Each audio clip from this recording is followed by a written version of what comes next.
Je vais vous raconter comment est-ce que j'ai manifesté mon voyage sur le Canada. Je vais vous raconter comment ça s'est passé, cette manifestation. Bonjour, bienvenue sur ma chaîne YouTube. Ça fait tellement plaisir de vous retrouver pour cette nouvelle vidéo. Je suis Betcho Elaprenam. Je suis écrivaine d'un livre de développement personnel. C'est un livre que j'ai écrit afin de donner force et courage aux femmes qui ont des rêves, afin que ces femmes-là n'abandonnent pas et qu'elles se battent pour pouvoir les réaliser. Je suis aussi fondatrice d'une école qui intervient dans les domaines du secrétariat médical, du secrétariat bureautique, de la gestion exploitation agricole, de la gestion de projets, du développement personnel, du développement des affaires et bien d'autres modules. À part ça aussi, j'ai une fondation qui s'occupe des femmes ayant vécu des violences conjugales et des enfants vivant dans des endroits défavorisés. À part ça aussi, je suis à la tête d'une industrie qui produit des sorbets. Nous transformons des fruits en sorbets glacés. Et ces sorbets, ce sont des glaces en fait fabriquées sans produits chimiques, ni produits laitiers, ni sucre. Ok, maintenant, assez parlé de moi, passons au sujet du jour. Comment est-ce que j'ai manifesté mon voyage sur le Canada? Il faut savoir que je suis maintenant au Canada, ça fait un bon moment, mais lorsque je revois comment ça s'est passé, je dis waouh. Il faut savoir que moi, j'ai connu la manifestation, le sujet de la manifestation depuis l'année 2020.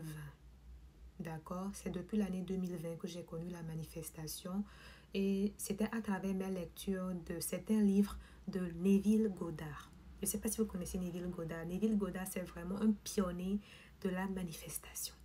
Et maintenant, comment est-ce que ça s'est passé? Il faut savoir que lorsque j'ai eu mon bac, mon brevet, mon bac littéraire, d'accord, mes parents avaient eu cette idée de m'envoyer au Canada. Mais après, ils ont jugé bon que non, faudrait que je reste pour avoir au moins ma licence avant de venir au Canada. Mais il faut savoir qu'avant qu'ils ne décident que je ne vienne plus au Canada, mais que je reste dans mon pays pour avoir ma licence, moi, j'avais déjà commencé à prendre des renseignements par rapport au Canada. J'avais déjà commencé à visionner des vidéos du Canada. J'avais déjà commencé à suivre des vlogs des personnes qui montraient les beaux endroits du Canada. J'avais même déjà téléchargé des drapeaux du Canada que j'avais collés dans ma chambre. J'avais aussi, même, je me souviens qu'à l'époque, vous savez, il y a des claviers du Canada. Si vous allez sur, je sais plus c'est comment ça se fait, mais je pense que c'est Play Store ou je sais pas comment, mais il y a cette possibilité-là d'avoir un clavier fait à base du drapeau du Canada. J'avais ce clavier. J'avais ce clavier. Tellement j'étais imprégnée de l'énergie du Canada. Tellement j'ai eu à prendre des renseignements du Canada que, à un moment donné dans mon pays, il y a certaines personnes qui m'appelaient la Canadienne. Je ne sais pas si vous me comprenez. Mais lorsque mes parents ont eu à me dire qu'ils voulaient que je reste pour avoir ma licence d'abord et après on verra, j'ai commencé à décourager et aussi j'ai commencé à oublier ce rêve de venir un jour au Canada. Mais il faut savoir qu'avant qu'ils me le disent, j'avais eu déjà à semer des graines. J'avais eu déjà fait des visualisations de moi au Canada. J'avais déjà visualisé moi au Canada en train de faire des choses. Tellement, comme j'ai eu à le dire, cela m'a amené à rentrer en contact avec des agents d'immigration. Cela m'a amené à rentrer en contact avec des personnes qui, comme moi, voulaient aller au Canada. Je ne sais pas si vous me comprenez. J'ai eu à faire beaucoup de choses. J'avais même le drapeau du Canada dans ma chambre, dans mon pays. Vous voyez? Mais non. Lorsque mes parents m'ont dit de laisser ce rêve pour le moment et que de me concentrer pour avoir ma licence, donc j'ai oublié. J'ai oublié ce rêve. Mais après, je ne sais pas comment ça s'est passé. Lorsque j'ai eu ma licence, moi j'avais carrément oublié ce rêve de venir au Canada, d'accord? Mais mes parents ont ramené ce projet-là d'une façon brusque. Moi-même, j'avais oublié ce rêve de venir, qui était que je voulais venir un jour au Canada. Je l'avais tellement oublié. Mais ce sont mes parents qui ont ramené ce rêve. Et quand ils ont ramené ce rêve, j'ai senti vraiment que c'était pour de vrai. Les choses se sont passées d'une façon rapide. Je ne faisais plus d'efforts pour que mes parents fassent des choses. Mes parents étaient même plus motivés que moi pour que je vienne ici au Canada que moi-même. Je ne sais pas si vous me comprenez. C'est là que je me suis assise. C'est surtout lorsque je suis arrivée ici et que je suis retournée en arrière et que j'ai vu tout ce que j'avais eu à faire. J'ai dit, waouh, sûrement que si j'avais persisté en ce moment-là, peut-être que j'allais arriver en ce moment-là à changer la vie de mes parents. Mais comme après avoir semé des graines avec des visualisations et aussi quelques techniques d'affirmation, après avoir fait tout ça et après avoir abandonné ce projet avec de la négativité aussi, me disant que non, c'est sûr que je n'allais plus aller un jour au Canada, je pense que c'est ce qui a fait que ça a pris assez de temps avant que je ne vienne au Canada. Disons que ça a pris 3 ans avant que je ne me retrouve en fin de compte au Canada. Mais je vous assure que lorsque mes parents ont ramené ce projet de Canada, ça a été tellement rapide. Je ne faisais plus d'efforts pour que mes parents, en fait, m'envoient, fassent ce qu'il faut pour que je me retrouve ici au Canada. Eux, ils étaient déjà motivés pour que je vienne au Canada. Je ne sais pas si vous me comprenez. Alors qu'au premier abord, j'étais là toujours à leur dire, je veux venir au Canada, papa, maman, je veux venir au Canada, nani, nana, tout ce genre de trucs.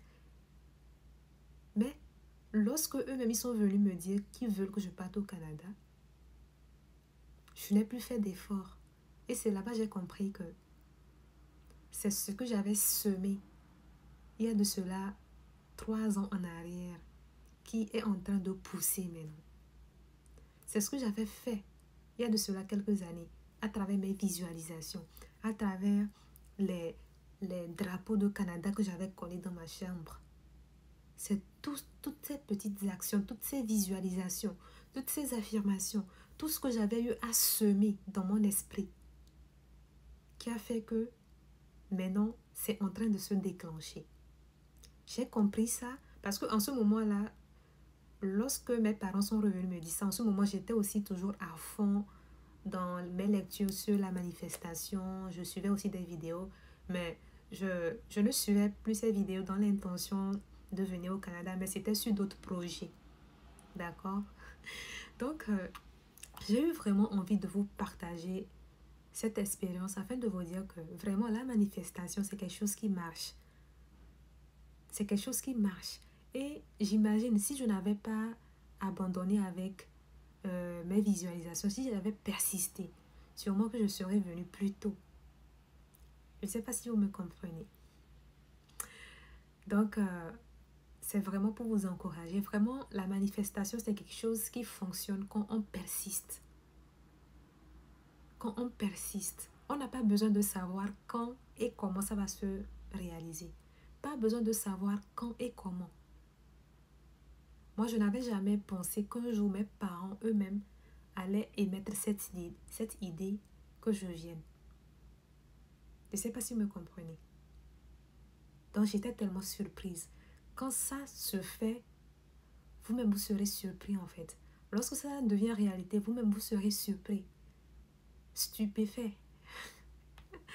Donc, je vous encourage à toutes les personnes qui ont des rêves et qui sont en train d'utiliser des techniques pour pouvoir manifester leurs rêves.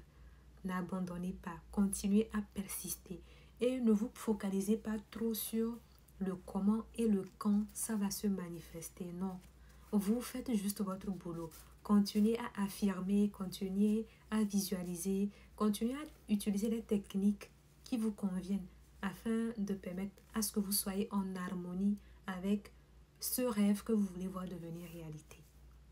C'est ça le boulot à faire. Persister, changer vos croyances.